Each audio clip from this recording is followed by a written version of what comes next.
escola do mundo, onde eu posso ensinar e aprender. A palavra da sabedoria é a nossa EBD. Deus é o nosso diretor, o Espírito Santo nosso professor. A Bíblia é a cartilha que ensina o caminho, a verdade e a vida. Deus é o nosso diretor, o Espírito Santo nosso professor. A Bíblia é a cartilha que ensina o caminho, a verdade e a vida.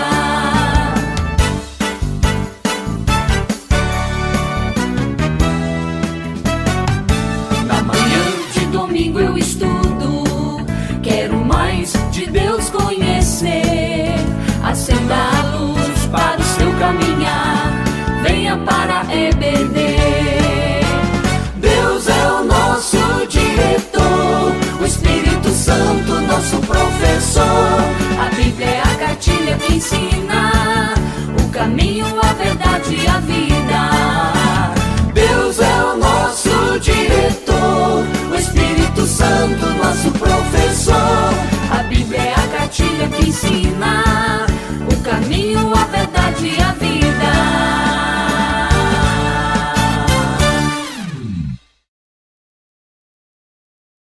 Boa noite, galera. Vamos louvar um pouquinho a Deus, porque Ele é digno.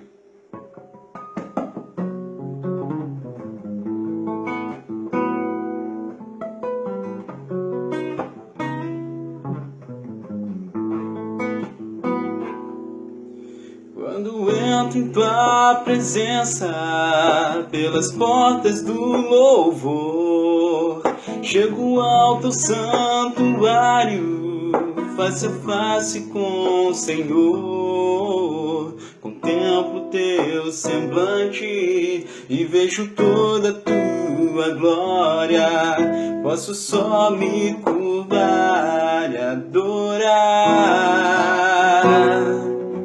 És um Deus tão majestoso, ó Senhor. És um Deus maravilhoso, Abba Pai.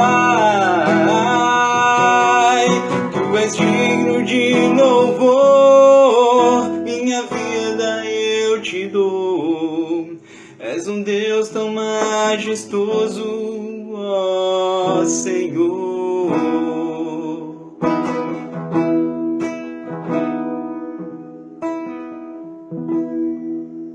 Boa noite, galera. Que Deus abençoe essa semana e a vida de cada um de vocês. Tamo juntos. Valeu.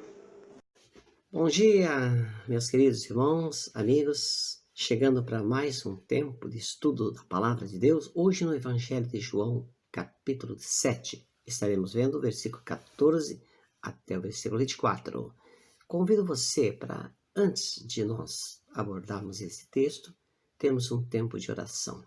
Pai, obrigado porque podemos mais uma vez abrir a Tua santa palavra, que ela fale aos nossos corações, que ela nos leve à Tua presença e que nós possamos ter um coração humilde para ouvir o Senhor Jesus falar e se colocar à sua disposição para fazer o que Ele quer que façamos. Nos dê, Senhor, também a libertação de qualquer teimosia pessoal que nos impeça de ver a verdade. Dá que o Teu Espírito Santo nos conduza a ela. E agora, Senhor, abençoa a vida de cada um dos nossos irmãos que estarão acompanhando este vídeo. E abençoa as suas vidas e os seus lares, no nome santo de Jesus. Amém e amém. Então, meus queridos amigos, o Evangelho de João ele é dividido em seções. Do capítulo 5 até o 12 está a seção das controvérsias, das hostilidades com respeito a Jesus e a sua missão. Então, se você começar a ler esses capítulos, você perceberá logo que em várias ocasiões o Senhor Jesus Cristo é contestado, ele é questionado e assim por diante, até ameaçado de morte. Tudo começou lá no capítulo 5, lembram? Ele curou aquele homem que há 38 anos estava ali junto ao poço de Betesda, estava ali enfermo. E aquele homem era paralítico, não conseguia se mover e lançar-se às águas, de onde se cria, um anjo assoprava e a pessoa poderia ficar curada. Então, o Senhor Jesus passa ali, o cura. E imediatamente já veio o questionamento. Mas não podia ter feito isso? Hoje é sábado, não é dia de estar curando as pessoas fazendo isso. E então, logo, já no versículo 18, daquele capítulo 5, você percebe que eles começaram a ter a intenção de matar Jesus. Já começou ali. E então, a partir deste capítulo 5, e o capítulo 7 de hoje está dentro desse contexto, está essa seção que mostra claramente que a hostilidade contra Jesus vai aumentando e aumentando e aumentando. Aqui no capítulo 7, que nós estamos estudando hoje, você pode perceber que no versículo 1, no versículo de número 19 e no 25, 3 menções a questão de matar Jesus, eliminar Jesus. Não faltavam forças dos dois lados. Jesus tinha do seu lado o testemunho do próprio Pai, também as palavras do próprio Moisés, que os judeus tanto respeitavam. Também tinha o testemunho de João, e também para fortalecer a sua missão, as obras maravilhosas que ele realizava. Tudo isso fortalecia o seu testemunho. Já do lado dos judeus e inimigos de Cristo, estava claro a cegueira, a influência diabólica e também a teimosia, os interesses pessoais, os privilégios, aquelas coisas todas que eles gostavam. E claro, por trás de tudo, esse lobo perigoso que veio de Roma e se instaurou ali, ficou quietinho e aos poucos foi tomando conta. Aqui no capítulo 14, versículo 14, diz a Bíblia que está registrado aqui, você pode ler aqui na sua Bíblia, a controvérsia entre Jesus e os judeus. Então, diz a palavra que em meio à festa, lembra a festa, era em outubro, o mês que nós estamos vivendo, e durava, então, 8 dias. E nesse meio tempo, Jesus, que tinha ficado lá na Galileia, aparece na festa. E diz a palavra que ele ia ensinar no templo. Interessante, né, irmãos? Porque o templo ele não era o lugar de ensino. Ele era o lugar dos sacrifícios, das ofertas, etc. e tal. O lugar do ensino era nas sinagogas. Lá qualquer um podia chegar, abrir as escrituras e expô-las ao público. E o povo ouvia aquele ensino que era ali ministrado nas sinagogas. O lugar do ensino. No templo não. O templo é o lugar para se fazer as oferendas, os sacrifícios, aquelas cerimônias todas. Mas Jesus estava ali no templo para ensinar. E começa, então, o seu trabalho junto àquela gente, falando aos seus corações. Os judeus, peregrinos, piedosos que tinham vindo a Jerusalém para adorar ao Senhor, se maravilhavam. Disse, mas como que esse homem está falando com essa sabedoria? Ele nunca frequentou uma escola rabínica. Ele não fez um curso de teologia. A gente conhece a família dele, a Maria, está aí, os irmãos dele estão aí, o pai dele foi o carpinteiro José, diziam essas coisas. E como que esse homem tem toda essa sabedoria se não foi a nenhuma faculdade daquela época de teologia? Mas é interessante, né, irmãos? Porque tem muita gente que é sábia segundo esse mundo, mas espiritualmente é muito, muito analfabeta. Assim como o contrário, tem gente que perante o mundo é um analfabeto, mal estudou, mas espiritualmente é um doutor, porque conhece profundamente a palavra de Deus, sabe compartilhar e anunciá-la.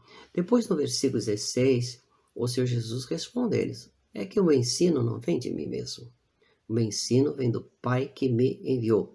Lembra que eu falei a vocês que o Evangelho de João tem uma palavra fortíssima, que é a palavra pempo, o verbo pempo, que significa enviar. O Evangelho de João o tempo todo fala que Jesus é um enviado do Pai, o enviado do Pai. O Pai envia, e o Pai também tem a palavra. O Pai que me enviou me deu essa palavra para compartilhar com vocês. Então esse ensino não é meu, disse o Senhor Jesus, esse ensino é do meu Pai que me enviou e me deu esse trabalho. O problema, meus queridos irmãos, está aqui no versículo 17, onde o Senhor diz, se alguém quiser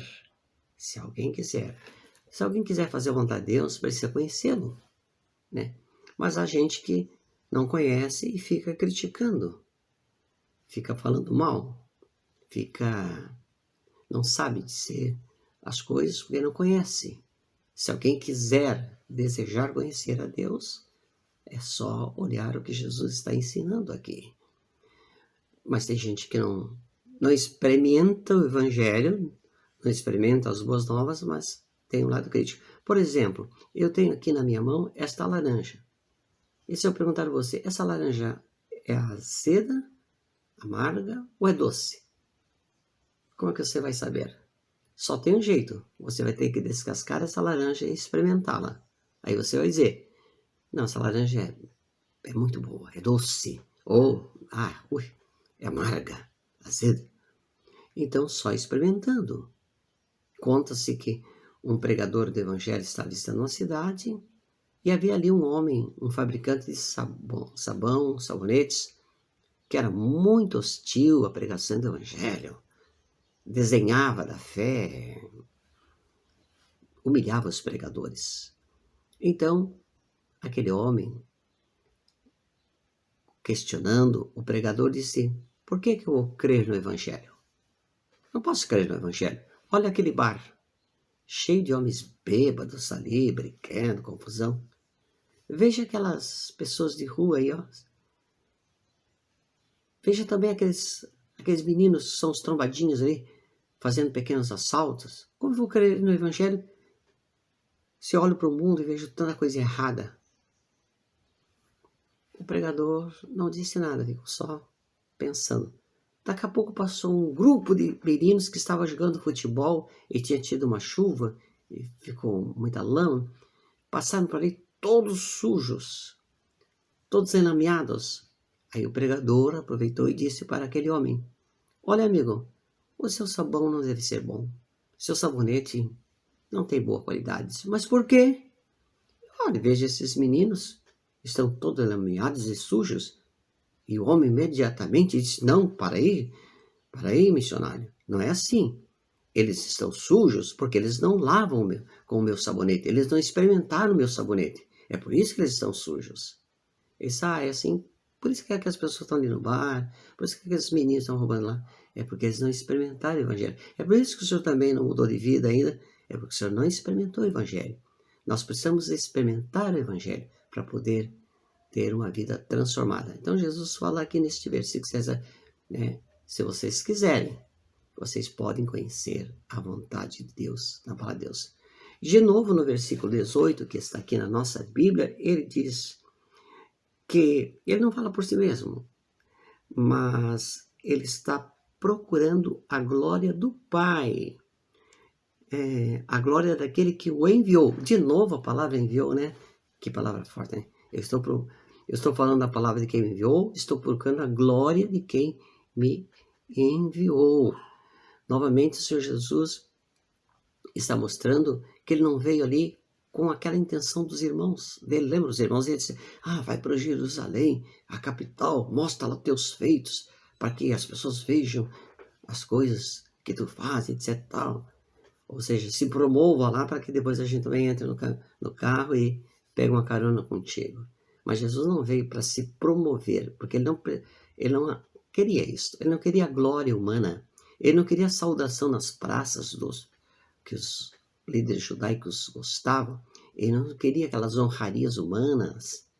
Ele veio para promover a glória do Pai, para falar de Deus e não para falar de si próprio. Quantas pessoas gostam da glória humana, que é fútil, que passa, e não procuram a glória de Deus? No versículo 19, novamente vem a questão da controvérsia, a questão da hostilidade. Ele diz, vocês estão procurando matar-me. E no versículo 20, você pode ver então que esta hostilidade cresce ao ponto da multidão dizer, você tem um demônio, né? Quem vai querer te matar? Ou seja, enrodeceu a questão de estar hostilizando Jesus aqui neste capítulo. Então, irmãos, nós não temos um tempo aqui para falar sobre crítica textual, porque na verdade se crê, né, se acredita que este texto que nós estamos estudando hoje, 7, 14 a 24, estaria logo a seguir no capítulo 5, da cura daquele homem que estava paralítico há 38 anos junto ao poço de Betesda. E por causa daquela cura é que veio essa hostilidade, esse desejo então de matar Jesus. Mas nós não temos tempo de entrar nessa questão aí, deixa para os teólogos, para os estudiosos, ficar aí debatendo onde o texto deveria estar, onde que é o lugar certo. O que é importante, irmãos, que eles não tinham nada para acusar a Jesus com respeito à sua moral, o seu comportamento, a sua vida pessoal. A única coisa que eles poderiam questionar de Jesus, e eles estavam questionando aqui, era a questão de ter curado um homem num sábado. Esse era o único problema, a única acusação que teriam contra Jesus. Então, o Senhor, no versículo 22, lhes faz um questionamento. Ele pergunta, sim, mas a questão da circuncisão, que não foi Moisés quem deu a circuncisão ela veio lá no tempo dos patriarcas, mais precisamente no tempo de Abraão. É uma coisa antiga, não faz parte da lei ali que Moisés instituiu. Então, por que os seus líderes aí, o pessoal que orienta vocês, pratica a circuncisão num sábado? Por que eles podem fazer isso? Eles acreditavam, esses líderes judaicos, que a circuncisão ela trazia benefícios à saúde do homem, à saúde em termos gerais. E então seria de bom ouvido cuidar disso e promover a circuncisão e fazer isso no sábado. Mas é para beneficiar o homem. Então, se eles podiam fazer a circuncisão que não era uma cura completa, total do homem, num sábado, Jesus não podia curar o homem completamente, curar emocionalmente, fisicamente, espiritualmente, no dia de sábado? Aí seria pecado? É isso que o Senhor está questionando aqui a eles e colocando em pratos limpos. Olha, vocês podem fazer uma coisa no sábado, eu não posso, isso é errado?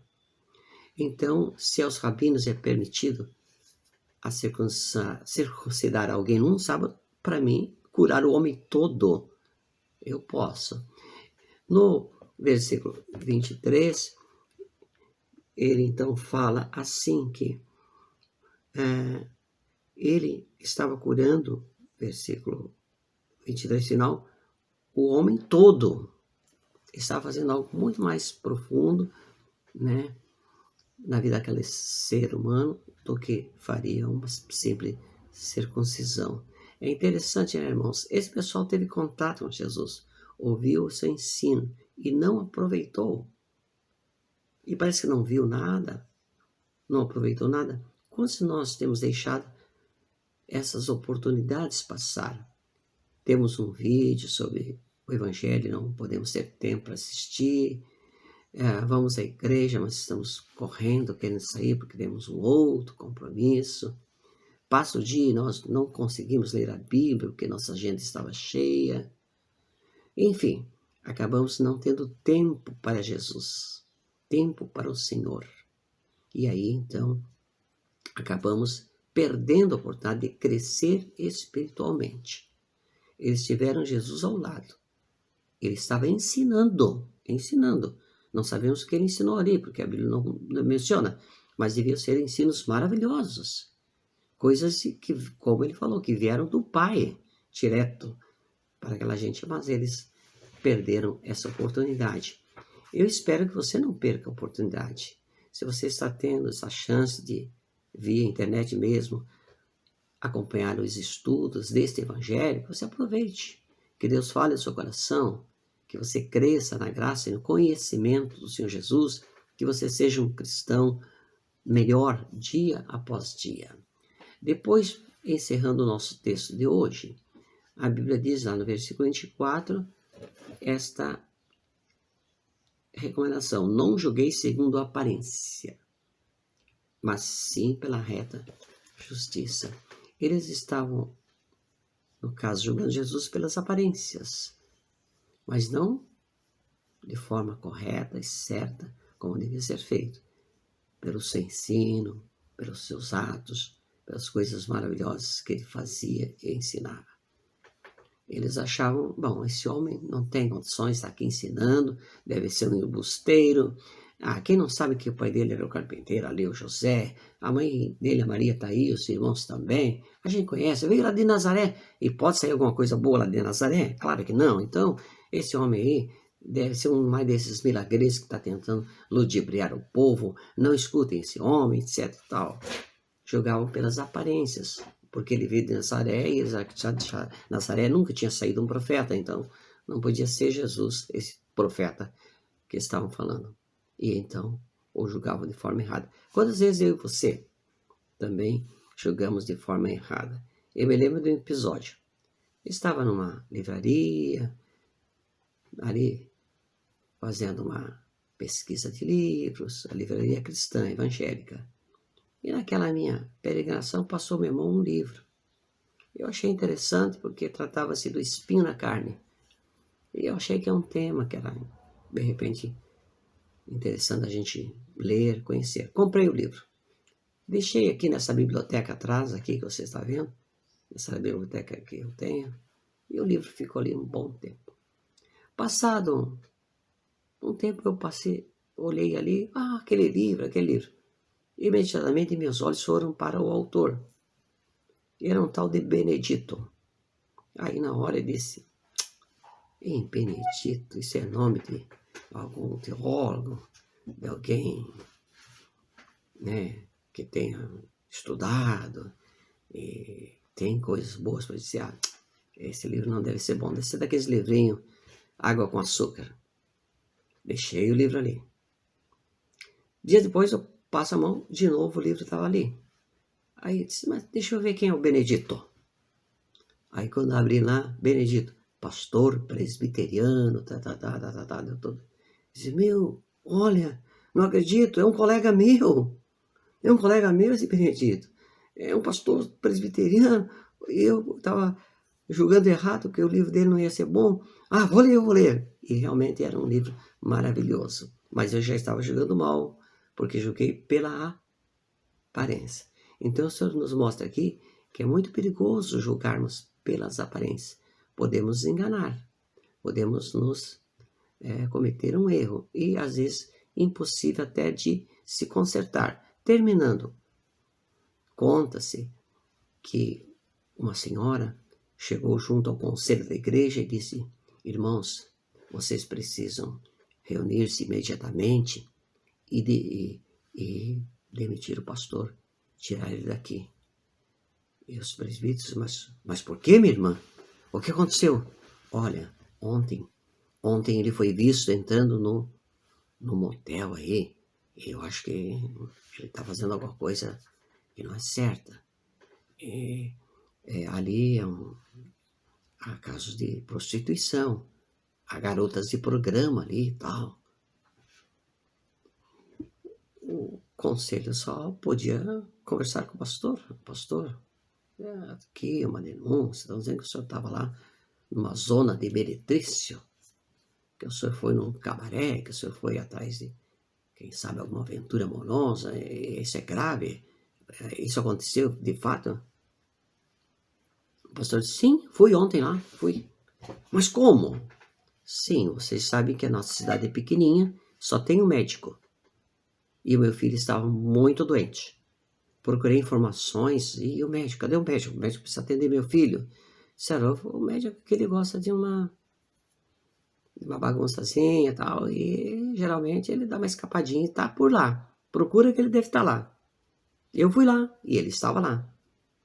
Consegui trazê-lo, ele atendeu meu filho e o meu filho está bom. Então eu fui lá buscar ajuda profissional do médico para atender meu filho. Então tudo se esclareceu, aquela confusão que estava sendo armada, aquele conflito que estava sendo já criado dentro da comunidade, se esclareceu. Mas a mulher estava cometendo um grave pecado, estava julgando pelas aparências. E pelas aparências ela estava quase condenando aquele servo de Deus.